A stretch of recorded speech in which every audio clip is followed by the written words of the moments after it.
যে তোমাকে চাইবে সে তোমার থেকে কিছুই চাইবে না। আর যদি সে কিছু চায় তাহলে সেটা ভালোবাসা নয়।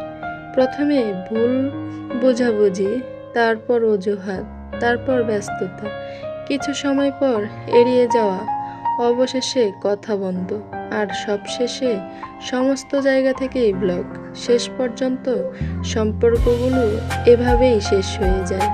কাউকে ভালোবাসলে তাকে বলে দাও, কেননা কাল কি হবে কেউ জানে না। অপূর্ণতা দিয়ে দুনিয়া ছাড়তে নেই, নিজের উপর বিশ্বাস রাখুন। তোমার দ্বারাই সবই সম্ভব। জগতে এমন কিছুই নেই যা তুমি পারো না। এই সংকল্প নিয়ে এগিয়ে যাও, তুমি সফলতা পাবেই। যে দুঃখের সময়ে ছেড়ে যায় সে আর যাই হোক আপন না। সম্পর্ক, ভুল বোঝাবুঝি যাই হোক, সময় থাকতে তা মিটিয়ে নেওয়াই ভালো। দেখা গেল অনেকটা সময় পর তুমি জানতে পারলে তার কোনো দোষ ছিল না।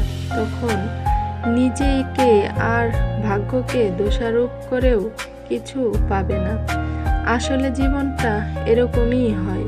প্রিয় মানুষটাকে ছেড়ে আমরা কখনো কখনো অপ্রয়োজনীয় কিছু মানুষকে গুরুত্ব দিয়ে ফেলি, আর সারা জীবন সেই ভুলের মাসুল দিয়ে যাই। একটা ভালো চিন্তা ভাবনা জীবনকে বদলে দিতে পারে, আর একটা খারাপ চিন্তা ভাবনা নষ্ট করে দিতে পারে একটা সুন্দর জীবনকে। তাই সুন্দর মানুষকে নয়, সুন্দর মনকে খোঁজো। যেখানে বিতর্ক আছে সেখান থেকে দূরে চলে যাও, আর যেখানে ভালোবাসা আছে সেখানে মিশে যাও। মানুষ যেদিনই প্রকৃত মানুষ হয়ে উঠবে সেদিনই অন্যের ভুল ধরার চেয়ে নিজের ভুলগুলো শুধরাতে শিখবে।